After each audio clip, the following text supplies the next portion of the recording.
When I lived in Italy a very long time ago, I used to go to a cafe round the corner from where I lived every morning for breakfast. And what this often meant was a slice of torta di riso, fragrant with lemon and vanilla. And, this just means rice cake in Italian. But I think about it often, and I really wanted to come up with my own version that evoked rather the traditional rice pudding of my childhood. And this is the happy result. My rice pudding cake, definitely more Anglo than Italian.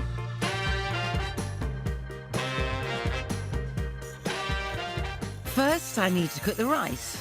So into my pan goes 150 grams of arborio rice, followed by 700 mils of full-fat milk, a quarter teaspoon of salt, and the finely grated zest of a lemon. Then I stir everything together, letting it come almost to the boil, then simmer until the rice is cooked and the milk absorbed. To help it cool quickly, I spoon this into a large bowl and I enrich it by stirring in 75 grams of unsalted butter.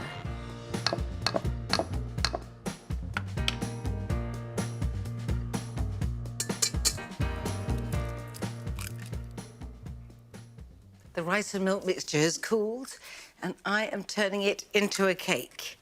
No flour is involved, just 3 eggs at room temperature.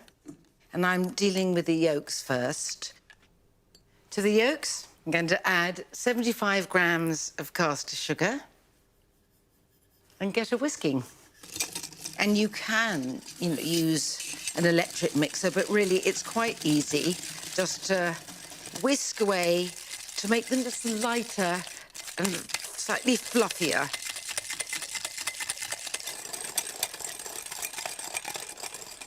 Very good for the triceps, or at least the right one.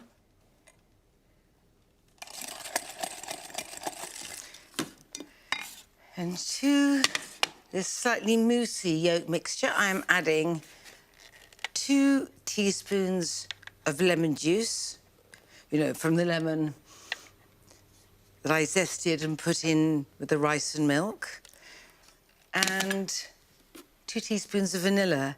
There is something, for me, intrinsically Italian about the mixture of lemon and vanilla together.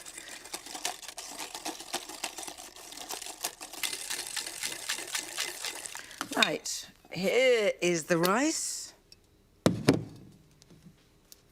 Okay, little by little. Beautiful. Let's fold it all in together.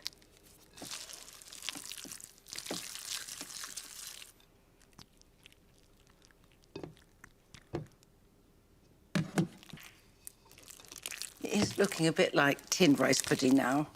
Not that that's a bad thing, of course. It's a process-heavy cake, you could say, but each process is undemanding and pleasurable. Last bit.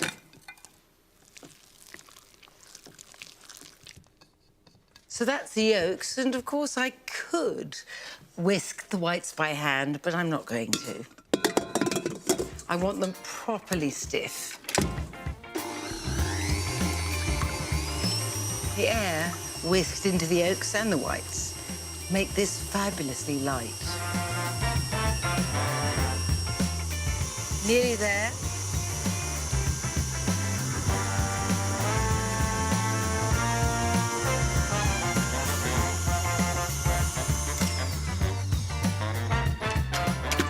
And that's perfect. After the midsummer sun of the yolks, the midwinter snow of the whites. I stir in the first dollop of whites briskly to lighten the mixture. And then gently and gradually fold in the rest.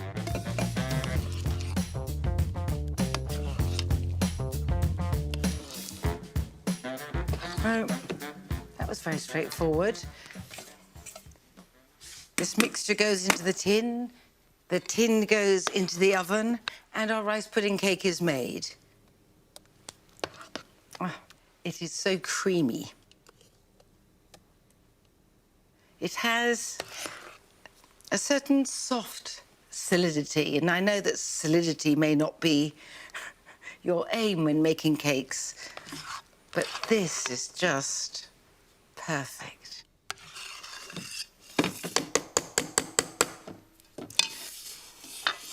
There's something I have to do to it, which is really makes it very unlike any Italian rice cake, which is add grated nutmeg. Absolutely the scent of rice pudding.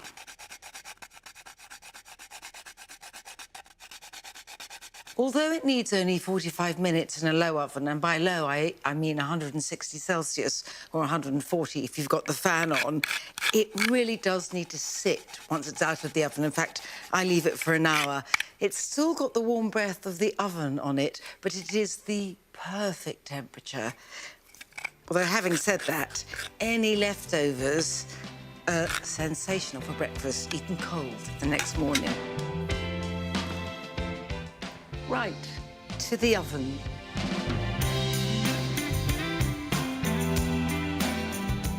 Italian torta di riso meets old-fashioned British rice pudding. No complaints here. And I like to eat it with a sauce that's made simply by heating up some seedless raspberry jam with lemon juice for sharpness.